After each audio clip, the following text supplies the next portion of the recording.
I like the fan on. I'm going to have to turn that on more often. How's everybody doing today? Good. Cool. Sorry I missed everybody last week. We had to go to Virginia and all, so it's good to be back, and we did miss y'all, and I really wanted to be there for the Bible study, but we had to move our travel plans around, so wasn't able to make it. But Mom and Dad told me it was really good and all, so I'm glad. Everybody has quotes that they remember and everything, and I've come across this Albert Einstein quote that I really like recently, probably one of my favorite quotes. I like a lot of quotes from Martin Luther King, John Wayne, Abraham Lincoln's got a good one. You know, I don't try to put God on my side, but rather make sure I'm on God's side. It's one from Abraham Lincoln. A John Wayne quote is, "Courage is being scared to death but saddling up anyways." That's a good one I like. And I also like the John Wayne quote, "Life's tough. It's tougher if you're stupid." But no. But the Albert Einstein quote I got and I'm going to talk about today is, "Try not to become a man of success, but rather try to become a man of value." And I like that today, especially in this world that we're living in. And you probably could have said that 100 years, 200 years from now, that quote made sense then too. But people look at the world and look at people as far as success, and that's how you strive, and that's how you become something, is if you are successful, if you have things, if you are things, if you have this job, do that job. And rather not a man of value, like Albert Einstein says. Whereas if you stripped away all the success, all the money, everything, would you be of value? Would someone literally buy you? Are you worth anything? Your values. Are you someone that could be, say, trustworthy, have a good time, fun, intelligent, honest, humble, values like that.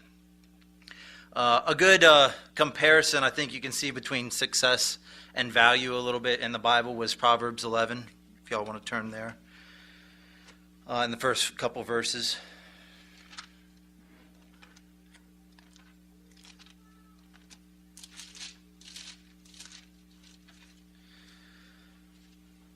But it kind of compares, in the first 6 verses, things that people do to strive for success. Not that success always comes through evil intentions or bad means or anything. There's nothing wrong with success. But like Albert Einstein said, the value of yourself is more important, not your success. But starting in verse 1, it says, "A false balance is an abomination to the Lord, but a just weight is his delight. When pride cometh, then cometh shame, but with the lowly is wisdom. The integrity of the upright shall guide them, but the perverseness of transgressors shall destroy them. Riches profit not in the day of wrath, but righteousness delivereth from death. The righteousness of the perfect shall direct his way, but the wicked shall fall by his own wickedness. The righteousness of the upright shall deliver them, but the transgressors shall be taken in their own naughtiness." So here you have, like in verse 1, a false balance and a just weight. You have that opposite. You can get success. You can have that appearance of success through a false balance. You'll get more money, more whatever it is that you're lying about, you'll get. Or you could have a just weight and hold on to that value. That's important. And these are values that are obviously important to God. That's what we want and why we strive for the value. Pride or lowly, humbleness in verse 2. Once again, you can be proud. You can attempt to have that success and be successful in whatever it is, or you could be lowly and wise. Integrity of the upright, integrity or perverseness. You see, once again, opposites, where perverseness can get you farther, it can get you successful, it can make you successful, but you'd rather have the integrity. You want to be upright. That's how you want to be successful, and hold on to that value before success. Riches and profit, righteousness in verse 4. You've got righteousness and riches. Hold on to the value of righteousness once again, not for riches, for profit. And I kind of make these comparisons because that's what we struggle with. We have these little things we have to go with. We have to make choices. We have to keep our integrity, keep our humility, be just and righteous in order to be more like God, more like Jesus Christ. That's what we're striving to be. But we can actually choose between families here. We can choose to be that different a sinful, wicked person, or we can choose to be a righteous person.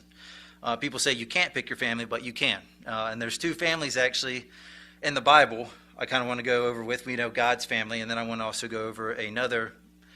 It's kind of briefly mentioned. It's called the children of, let me try to say this right, Belial, which is mentioned a few times in the Old Testament, a couple times in the New Testament. But one family has value, one family doesn't, because Baal is actually not a name, respectively. It's actually a word. It means worthlessness. It means the children of worthlessness, basically. It's kind of like they're saying the children of unrighteousness. It's not really a name, but it means worthlessness. And that's how it's used. It's also used a couple times, the word itself, in describing people or wicked people or whatnot, but it's translated as wicked people. I wanted to go over real quick some of these characteristics you see in these children of Belial and throughout the Old Testament real quick. And in Deuteronomy 13:12, and you don't have to turn there once again, I'm going to kind of read these quickly. If thou shalt hear, say in one of these cities, which the Lord thy God hath given thee to dwell there, and saying, certain men of the children of Belial are gone out from among you, you have withdrawn the inhabitants of their cities, saying, let us go and serve other gods, which ye have not known. So you see the characteristics. They're not really for God. They're deceiving people. They are worthless, children of worthlessness. Judges 19:22 is another one. Now as they were making their hearts merry, behold, the men of the city, certain sons of Belial, beset the house round about, and beat the door, and spake to the master of the house, the old man, saying, bring forth the man that came into thine house, that we may know him. This is in Judges when there was this is what started that big war between the rest of the Israelites and Benjamin. And it's these people in these cities that are recognized as the sons of Belial.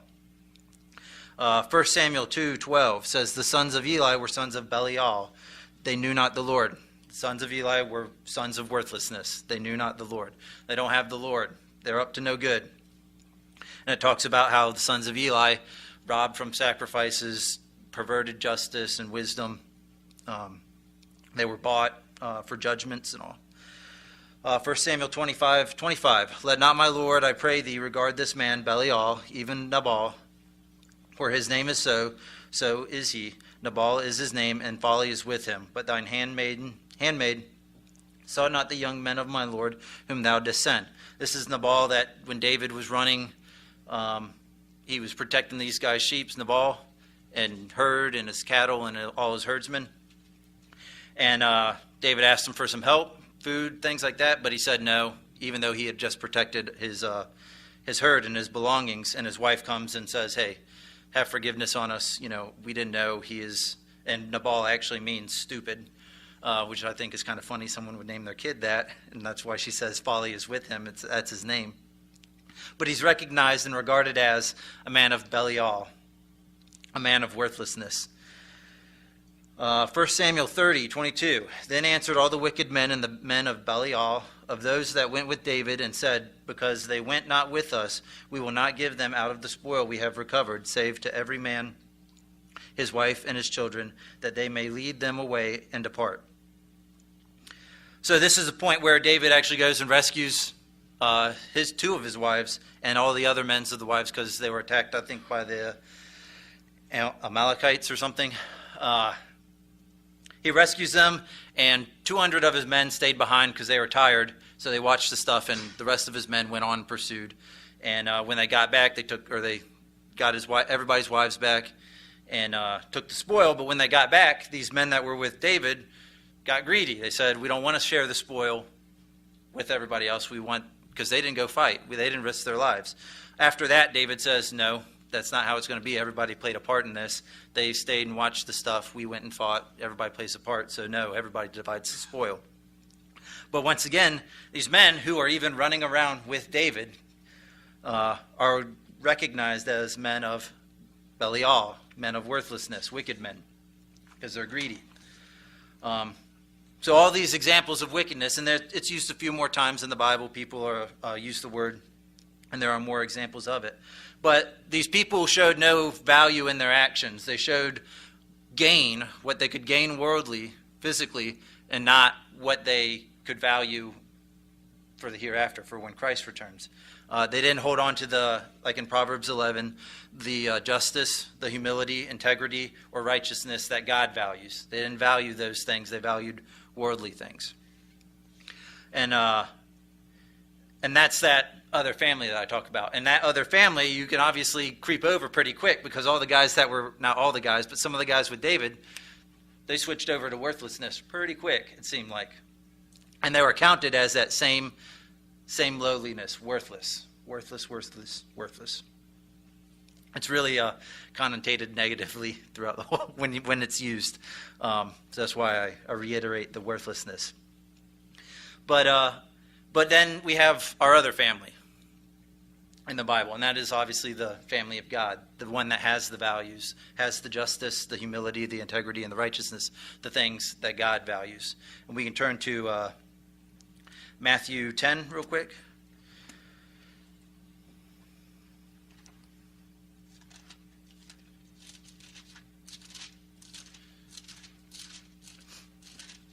And we can see how we are valued in that family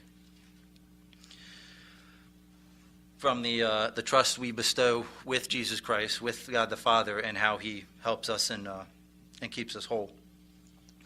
Matthew 10:26. Fear them not, therefore, for there is nothing covered that shall not be revealed, and hid that shall not be known. What I tell you in darkness, that speak ye in light, and what ye hear in the ear, that preach ye upon the housetops. And fear not them which kill the body, but are able to kill the soul, but not able to kill the soul, but rather fear him which is able to destroy both soul and body in hell. Are not 2 sparrows sold for a farthing, and one of them shall not fall to the ground without your Father? But the very hairs of your head are all numbered. Fear ye not, therefore, ye are of more value than many sorrows. Once again, that value, being part of that family, gives you value, and much more value than many sorrows, as Jesus says here. Whosoever shall confess me before men, him will I confess also before my Father, which is in heaven. But whosoever shall deny me before men, him will I also deny before my Father which is in heaven. Think not that I am come to send peace on earth. I came not to send peace, but a sword. To kind of go back to verse 33 or 33 real quick. Denying you're not worth sticking up for is what he's saying there. If you deny him, you're worthless once again. Think not that I am come to send peace on earth, but I came not to send peace, but a sword. For I am come to set a man at variance against his father, and the daughter against her mother, and the daughter-in-law against her mother-in-law, and a man's foe shall be they of his own household. And he that loveth his father more than me is not worthy of me. And he that loveth son or daughter more than me is not worthy of me. And he that taketh not his cross and followeth after me is not worthy of me. He that findeth life shall lose it, and he that loseth life shall find it. You see what it costs to be in this family. To have these values, you have to strive, obviously, to be more like Jesus Christ. He's the one that has these values. If we can't put him first, obviously, and put his values first, we're not worthy of him. We are, just as the sons of Belial, worthless. We're worthless. We're not worth more than sparrows. We're not worthy of his love then, because we obviously have rejected him, and we need to remain in that worthiness and stay with him. And the love, I think in one part, I think it's in Luke, this story is reiterated, but he says, if you don't hate your father or mother, and that's kind of mistranslated, it means love less, just like it says here, if you don't love me more than your father or mother, then you're not worthy. It's just like the riches and the tribulation in the parable of the sower, the one seed that gets thrown in with the thorns. That seed springs up but has no fruit because the riches and the cares of the world, the tribulation, the persecution, hold him back. Much like the scribe that asked Jesus, what do I need to do? And he said, keep these commandments. He said, I do those. I've been doing those. And he said, sell everything and follow me. And he didn't. He was sorrowful. He went away because he wasn't worthy. He couldn't muster up the strength to do it. He couldn't hold on to those values and follow Christ, like he says here. And he that taketh not his cross and followeth after me is not worthy. Last couple verses, 2 Corinthians.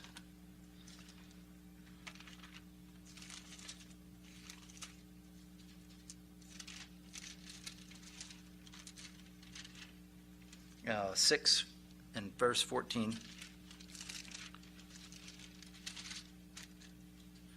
Now that fan's getting on my nerves. It's blowing my pages around. It says, be ye not unequally yoked together with unbelievers, for what fellowship hath righteousness with unrighteousness, and what communion hath light with darkness? And what concord hath Christ with Belial? Or what part hath he with he that believeth with an infidel? And what agreement hath the temple of God with idols? For ye are the temple of the living God. As God hath said, we dwell in them and walk in them, and I will be their God, and they shall be my people. Wherefore come out from among them, be ye separate, saith the Lord, and touch not the unclean thing, and I will receive you. And I will be a father unto you, and ye shall be my sons and daughters, saith the Lord Almighty. There's that second family that you can be part of.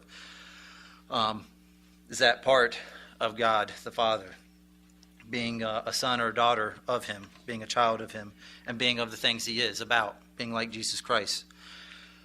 We can choose our family, and like people say, you can't choose your family. You can. We can choose our spiritual family. We can choose a worthless family of Belial, or we can choose a family that's worth something, that has been worthy of something. Jesus is described, he's the only one that's worthy enough to open up the book, the seals of Revelation. He's the worthy one. He's the family that we need to partake of. But we can take that family of Belial or the family of the Father. That's our choice, and that's what we've been, handed to do, is choose between those two. So try not to be someone of success, but rather try to be someone of value.